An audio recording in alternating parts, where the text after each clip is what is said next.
সংস্কারের কথা বলে আপনারা লুকোচুরি খেলছেন জনগণের সাথে। আপনারা কার কথায় কান দিয়ে এই সমস্ত কথা বলছেন? আজকে পরিবেশ দিনকে দিন আরো খারাপ হচ্ছে। আপনাদের সময় তো আরো ভালো হওয়ার কথা।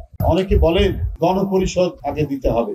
কেন ভাই, বাংলাদেশ কি বিচ্ছিন্ন হয়ে গেছিল যে গণপরিষদ দিতে হবে? গণপরিষদ তখনই দেয় যখন একটি দেশ যখন স্বাধীন হয়, স্বাধীন হওয়ার পর যে দেশে কোনো আইন থাকে না, সংবিধান থাকে না, সরকার থাকে না, তখন সেখানে একটি গণপরিষদ করে সংবিধান রচনা করা হয়, সরকার গঠন কারা করবেন সেগুলো করা হয় গণপরিষদ দ্বারা। আমাদের এই দেশ এই ভূখণ্ড তো পেয়েছি 1971 সালে 16 ডিসেম্বর 9 মাস যুদ্ধ করে। গণপরিষদের কথা কেন বলা হচ্ছে? কারা বলতে চাচ্ছেন? আলিম এখানে একটা বক্তব্য রেখেছেন কোন একটি রাজনৈতিক দলকে নিয়ে। তাদের 71 সালের ভূমিকা নিয়ে প্রশ্ন আছে। তাদের রাজনৈতিক দল 71 সালে অপরাধ করেছেন বলে মনে করে এখন 71-এর স্মৃতি ভুলিয়ে দিতে চান আপনারা? 71 তো একটা বড় অর্জন এই জাতির অর্জনকে ভুলিয়ে দিতে চান কেন?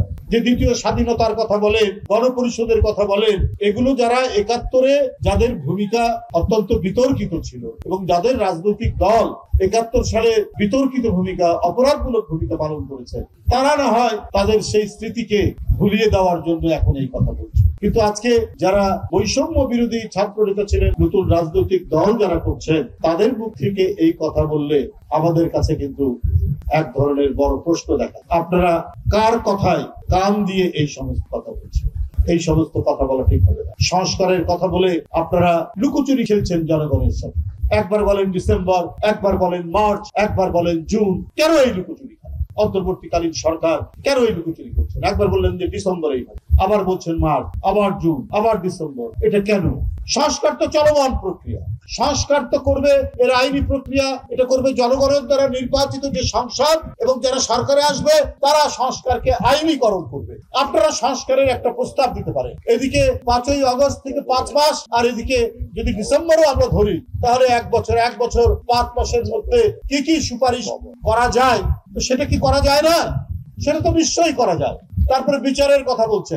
আওয়ামী লীগের যারা দোষর, যারা অন্যায় অপরাধ করেছে, যারা শিশু মাসুম বাচ্চাকে যারা হত্যা করেছে, যারা মুগ্ধকে হত্যা করেছে, যারা রংপুরের আবু সাইদকে হত্যা করেছে, যারা আহনাবকে হত্যা করেছে, এই হত্যাকারীদের বিচার কতদিন লাগবে? ওয়াসিম, ফয়াজ, এই সমস্ত তরুণ বাচ্চা, কেউ ইন্টারমিডিয়েটে পড়ে, কেউ ক্লাস 10-এ পড়ে, যাদেরকে র্যাব গুলি করেছে, যাদেরকে পুলিশ গুলি করেছে, যাদেরকে হেলিকপ্টার থেকে গুলি করা হয়েছে, যে রক্তাক্ত জনস্রোত তৈরি করা হয়েছিল, রক্তস্রোত যেটা বইয়ে দিয়েছিল শেখ হাসিনা, তাদের বিচার করতে এত সময় লাগে। আর ওই বিচারের নাম করে জনগণের অধিকার কেন কেড়ে নিচ্ছেন? জনগণ কেন তার নির্বাচিত মনোনীত তাদের ব্যক্তি প্রতিনিধি কেন নির্বাচিত করতে পারবে না? নানা কথা বলছেন যে আন্দোলন কি হয়েছে, কি বলে যে নির্বাচনের জন্য। অবশ্যই গণতন্ত্র কেড়ে নিয়েছিল শেখ হাসিনা, ভোটারদেরকে ভোট কেন্দ্রে যেতে দেয়নি, ভোট কেন্দ্রে গরু, বাছুর, কুকুর ঘুরে বেরিয়েছে।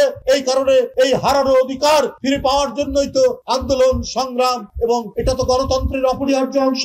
তো কেন আপনার নির্বাচন দেরি হবে? কেন নির্বাচনকে নিয়ে আপনারা গড়িবসি করবেন? এটা তো করা ঠিক হবে না। আজকে অন্তর্বর্তীকালীন সরকারের যত দায়িত্ব, সেই দায়িত্ব পালন না করে আপনারা শুধু এইদিকে মনোযোগ দিচ্ছেন, এত কিছু, আর নিজেদের কাজ সেটা তো করছেন না।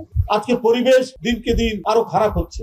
আপনাদের সময় তো আরো ভালো হওয়ার কথা। আপনার ঢাকা শহরে আজকেই দেখলাম পত্রিকায় অনেক মাঠ, যে মাঠ ক্লাব বানানো হচ্ছে, অথচ এই মাঠগুলো সরকারের নিয়ন্ত্রণে আনার কথা। অনেক পুকুর ভরাট করা হচ্ছে, যে পুকুরগুলো পরিবেশের জন্য অত্যন্ত জরুরি।